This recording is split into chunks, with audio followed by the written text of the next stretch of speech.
নমস্কাৰ বন্ধুসকল, চাবলৈ আৰম্ভ কৰিছে আছামিজ খবৰ। আজি হৈছে 12 ডিচেম্বৰ। অসমৰ লগতে ভাৰতৰ বিভিন্ন প্ৰান্তৰ পৰা কেইবাটাও খবৰ যুগুতোৱা হৈছে। আৰু এনেধৰণৰ খবৰসমূহ নিতৌ চাবলৈ চেনেলটো ছাবস্ক্ৰাইব কৰি কাষত থকা বেল আইকনটো প্ৰেছ কৰিবলৈ নাপাহৰিব। বন্ধুসকল, দিবলৈ লৈছে আজি প্ৰথমটো বিগ ব্ৰেকিং নিউজ। স্মাৰ্ট মিটাৰৰ সংযোগত দেশৰ ভিতৰত শীৰ্ষস্থানত অসম। নৱেম্বৰ মাহলৈকে অসমত স্থাপন কৰা হৈছে প্ৰায় 23,30,073টা স্মাৰ্ট মিটাৰ। ৰাজ্যসভাত কেন্দ্ৰীয় শক্তি দপ্তৰৰ ৰাজ্যমন্ত্ৰীয়ে প্ৰকাশ কৰিছে এই তথ্য। 23,30,073টা মিটাৰৰ ভিতৰত গ্ৰামাঞ্চলত প্ৰায় 18 লাখ মিটাৰ। নগৰাঞ্চলত সংযোগ কৰা হৈছে প্ৰায় 46,284টা স্মাৰ্ট মিটাৰ। লগতে মোদীৰ গৃহ ৰাজ্য গুজৰাটত সংযোগ কৰা হৈছে মাত্ৰ 2,50,025টা। আনফালে উত্তৰ প্ৰদেশত 4,15,133টা স্মাৰ্ট মিটাৰ সংযোগ কৰা হৈছে। পশ্চিমবংগত সংযোগ কৰা হৈছে 1,08,959টা।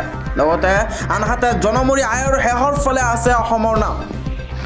22খন ৰাজ্যৰ ভিতৰত শেষৰ ফালে স্থান লাভ কৰিছে অসমে। 2023-24 বৰ্ষত অসমৰ জনমূৰি আয় হৈছে 1,58,807 টকা।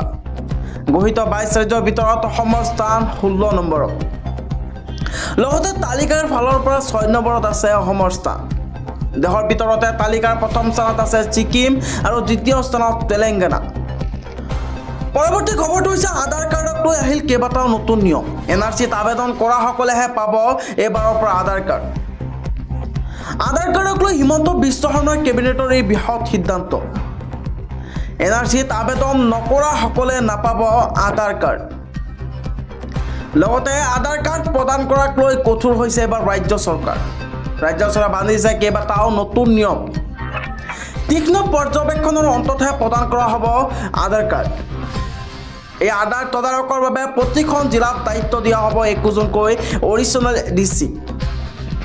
EIDAIত আধাৰ ভেৰিফিকেশ্যনৰ পাছত চক্ৰ বিষয়ে আধাৰ পৰ্যবেক্ষণ কৰিব আৰু আধাৰ ভেৰিফিকেশ্যনৰ বাবে ক্ষেত্ৰ পৰ্যবেক্ষণৰ পাছতহে আধাৰ প্ৰদান কৰা হ'ব।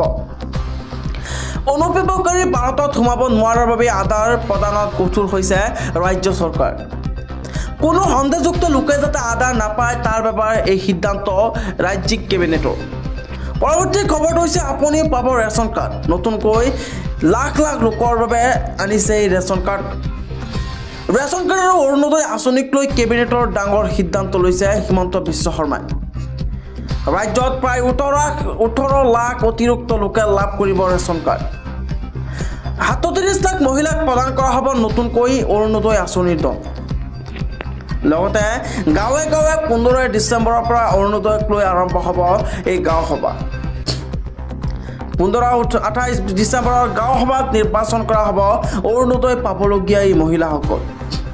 লগতে ষষ্ঠ অনুসূচীৰ জিলাসমূহত জানুৱাৰী মাহত প্ৰদান কৰা হ'ব এই অৰুণোদয় আঁচনি। সংবাদ মেল যোগাই ৰেচন কাৰ্ড আৰু অৰুণোদয়ক লৈ মুখ্যমন্ত্ৰীৰ এই বৃহৎ ঘোষণা।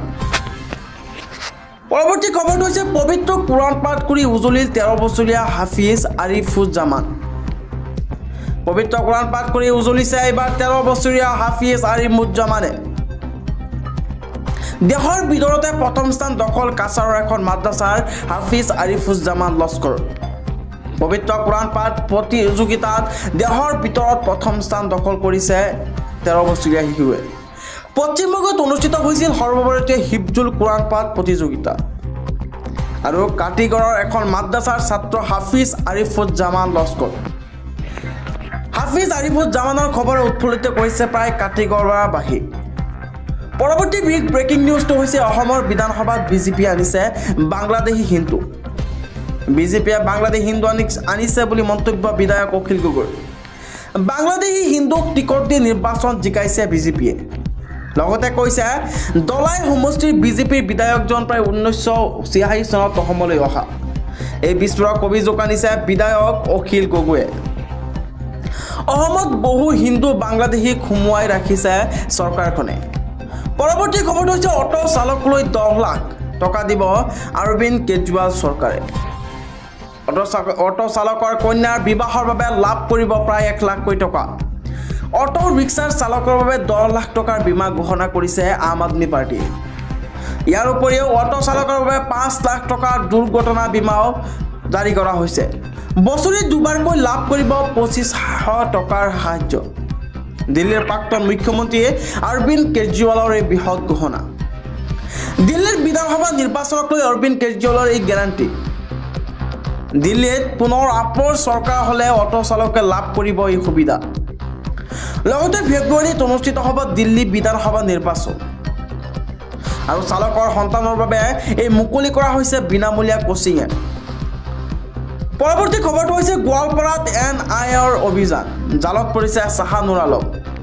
গোৱালপাৰাত জয়জী মহম্মদৰ বিৰুদ্ধে NIAৰ বৃহৎ অভিযান। অসম আৰক্ষী আৰু STFৰ সহযোগত চলাইছে এই বৃহৎ অভিযান। জয়জী মহম্মদৰ লগত জড়িত লোকক বিচাৰি উলিয়াই অভিযান চলাইছে NIA। অভিযানত জালত পৰিছে শ্বাহানুৰ আলম নামৰ এজন যুৱক। জয়জী মহম্মদৰ লগত জড়িত লোকৰ সন্ধানত অভিযান অব্যাহত আছে আৰু টুকুৰা বৰপাহাৰ গোবিন্দপুৰত চলিছে মাৰাথন অভিযান।